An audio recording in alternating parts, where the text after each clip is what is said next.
Sí que es verdad que es un límite que lo suelen ir cambiando, pero actualmente para un solo pagador los rendimientos del trabajo no estás obligado a hacerlo si no superan los 22.000 euros anuales. Y si tienes más de un pagador, la cifra el año pasado estaba en unos 14.000 euros brutos y la aumentaron a 15.000 euros. Sí que hay que tener en cuenta que si tienes más de 2 pagadores, el segundo o tercer pagador no puede en su cuantía superar los 1.500 euros brutos. Es decir, que si tú, por ejemplo, tienes un pagador de 13.000 euros y el resto de pagadores, ya sean 2, 3, 4, supera la cuantía de 1.500, ya estarías obligado a hacerlo. Solamente quiero decir que este directo entiendo que le sirve sobre todo, hablando de un único pagador, para aquellos que ganen más de 22.000 o 22.000 o más de 22.000 euros. Los que estén ganando menos, pues bueno, está bien que nos vean para que en caso de que los gane el año que viene, pues les sirvan tus consejos, ¿no? Es así, ¿no?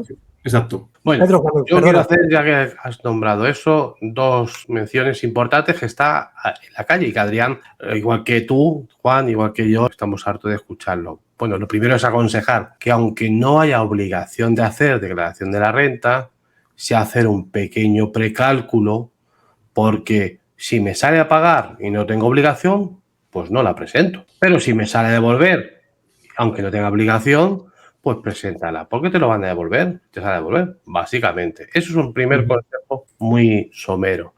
Y el segundo es un poco, no es un consejo, es una aclaración.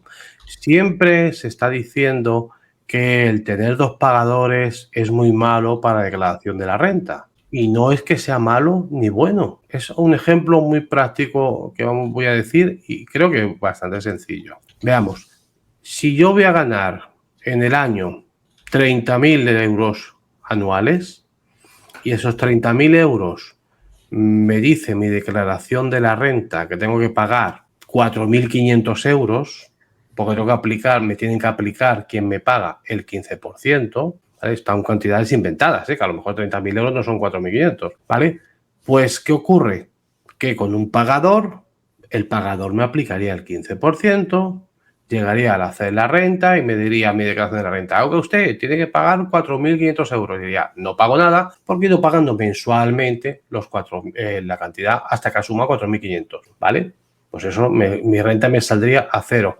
Hay que tener en cuenta que para nosotros, los asesores, el diferencial entre 100, 150 a pagar o a devolver es como si fuera cero, ¿vale? Porque siempre hay algunos aspectos, pues que haya nacido, por ejemplo, un hijo en el año y ha regularizado el IRPF a mitad de año, o cualquier otro, bueno, pues que he tenido alguna minusvalía o fiscal, bueno, algún punto que me puede desvirtuar. Pero la renta está al hecho de tal manera el IRPF que bien calculado por la empresa, además que tiene obligación, por si no le puede sancionar Hacienda. La renta, cuando lo va a hacer el sujeto pasivo, no tiene por qué tener diferencial alto de pagar o de devolver.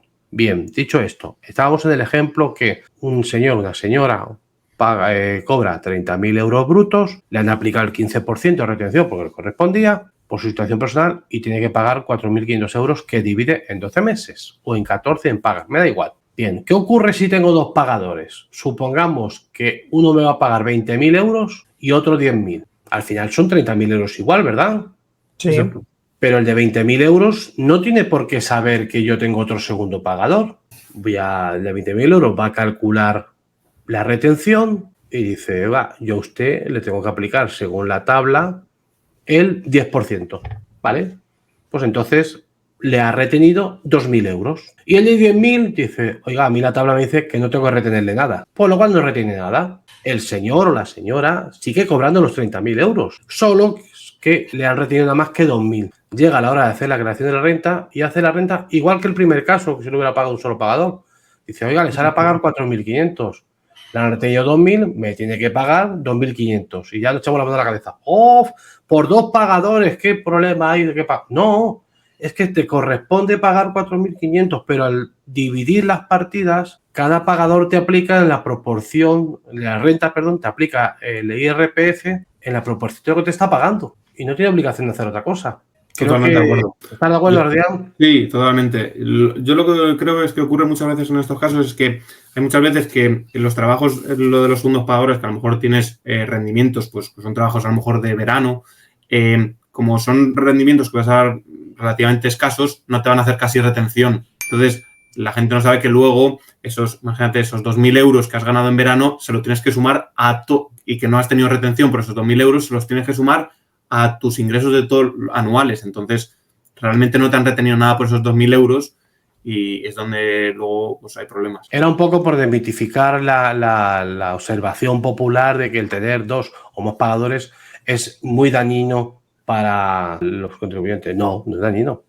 Es que es otro tema diferente.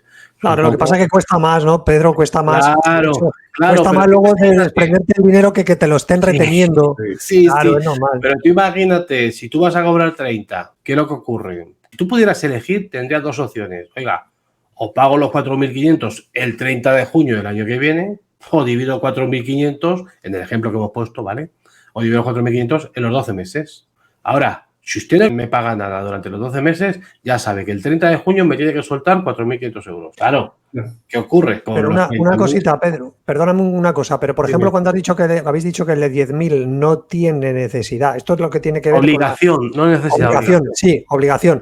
Esto es lo que es la famosa educación financiera que hablamos tanto tú y yo. Es decir, esa persona que tú sabes, yo sé que no me tienen que retener nada, pero yo no quiero que luego tenga que desembolsar el dinero. Yo, aunque no esté obligado, sí le puedo pedir a ese pagador que me retenga un 10% o lo que sea, ¿no? Se lo puedo pedir yo, aunque por ley no esté obligado ese pagador a retenerme, ¿no? Adrián, tú contestas si quieres.